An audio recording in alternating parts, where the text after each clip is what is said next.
Halo semuanya, nama saya Kusyarawati, NIM 1219034 dari Program Studi Sistem Informasi Angkatan 2019. Di sini saya akan mempresentasikan hasil UTS dari mata kuliah Data Visualization mengenai infografis. Pada bagian pertama, yaitu Author Driven, topik yang pertama adalah keberhasilan Kepolisian Republik Indonesia dalam menurunkan angka kriminalitas berbasis kinerja wilayahnya dan kelompok kejahatan yang terjadi. Topik yang kedua, Bandung sebagai salah satu kota pelajar teraman dan ternyaman di Indonesia. Nah, di presentasi kali ini, saya akan mempresentasikan topik yang pertama, yaitu mengenai keberhasilan Polri dalam menurunkan kriminalitas.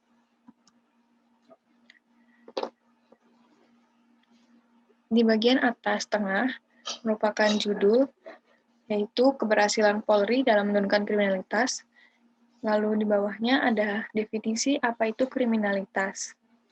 Nah, tujuannya di sini adalah bagi yang belum mengetahui apa itu kriminalitas dapat memahami secara garis besar apa itu kriminalitas. Jadi untuk data ke bawahnya mereka lebih mengerti. Kemudian ada 9 klasifikasi kejahatan. Yang pertama ada kejahatan terhadap nyawa, terhadap fisik dan badan, terhadap kesusilaan, terhadap kemerdekaan orang, terhadap hak milik atau barang dengan penggunaan kekerasan, terhadap hak milik atau barang tanpa menggunakan kekerasan, kejahatan terkait narkoba, terkait penipuan, penggelapan, dan korupsi, dan yang terakhir, terhadap ketertiban umum.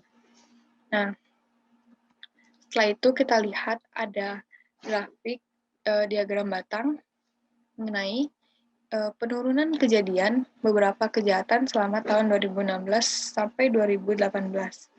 Nah, di sini kejahatan yang diambil yaitu penipuan, penggelapan, korupsi, yang kedua fisik atau badan, dan yang terakhir hak atau milik dengan kekerasan.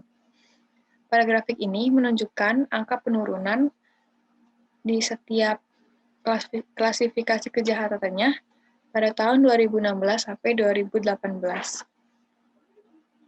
Kemudian ada jumlah kejahatan pembunuhan. Di sini terdapat penjelasan, yaitu di tahun 2018, total kasus kejahatan pembunuhan di Indonesia mengalami penurunan dari 1.150 menjadi 1.024 kejadian. Nah, berdasarkan data grafik yang sudah dijelaskan tadi dan jumlah kejahatan pembunuhan, dapat kita lihat bahwa dalam beberapa kejadian kejahatan ini mengalami penurunan. Kemudian ada tingkat resiko terkena tindak kejahatan atau crime rate. Di sini juga menunjukkan menggunakan line chart, grafiknya juga menurun dari tahun 2016, 2017, sampai 2018. Kemudian ada donut chart mengenai korban berdasarkan jenis kelamin. Dari sini dapat dilihat mayoritas korban yaitu berjenis kelamin laki-laki, sebanyak 63% dan 37% perempuan. Kemudian yang terakhir ada upaya desa atau kelurahan menjaga keamanan. Dalam menurunkan angka kriminalitas, desa dan kelurahan juga ikut membantu kepolisian dengan yang pertama upayanya yaitu membangun pos kamling, menambah anggota Linmas, dan yang ketiga pelaporan tamu menginap 1 kali 24 jam. Kemudian infografis yang kedua yaitu Reader Driven dengan topik yang ketiga yaitu tren hubungan antara tingkat kepadatan penduduk dan tingkat pendidikan pada suatu wilayah dengan tingkat kriminalitas yang terjadi. Dan topik yang keempat yaitu yang terakhir, kondisi keamanan wilayah Indonesia berdasarkan kelompok kejahatan yang terjadi dan karakteristik penduduk kota dan desa. Di sini saya akan menjelaskan infografis yang kedua, yaitu mengenai kondisi keamanan wilayah Indonesia. Langsung kita lihat di sini ada grafik stack bar mengenai provinsi dengan jumlah desa yang pernah ada kejadian pembunuhan terendah di Indonesia. Dengan Kalimantan Utara di urutan pertama, kemudian Sulawesi Barat, dan Kepulauan Riau. Kemudian, ada angka dan penjelasan mengenai desa atau kelurahan yang sudah memiliki pos polisi dan yang tidak memiliki pos polisi.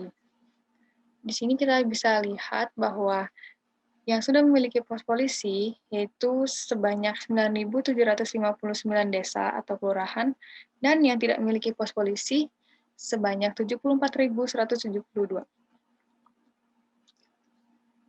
Kemudian ada persentase penduduk merasa aman berjalan sendiri di daerah tempat tinggalnya. Di sini dapat kita lihat di pie chart, penduduk yang merasa khawatir berjalan sendiri sebanyak 47%, dan tidak khawatir sebanyak 53%. Dan yang terakhir ada crime total dan crime clear tahun 2016 sampai 2018. Crime total adalah jumlah total kejahatan pada tahun 2016 sampai 2018, dan crime clear adalah jumlah kasus yang terselesaikan. Di sini menggunakan bar chart karena untuk membandingkan antara kedua variabel yang akan dibandingkan dengan tahun 2016, 2017, dan 2018. Nah, harapannya dari infografis yang kedua ini, reader sendiri menganalisis dan menyimpulkan apakah kondisi keamanan di Indonesia sudah termasuk aman atau belum dari data-data yang sudah disampaikan pada infografis ini. Sekian presentasi dari saya. Terima kasih.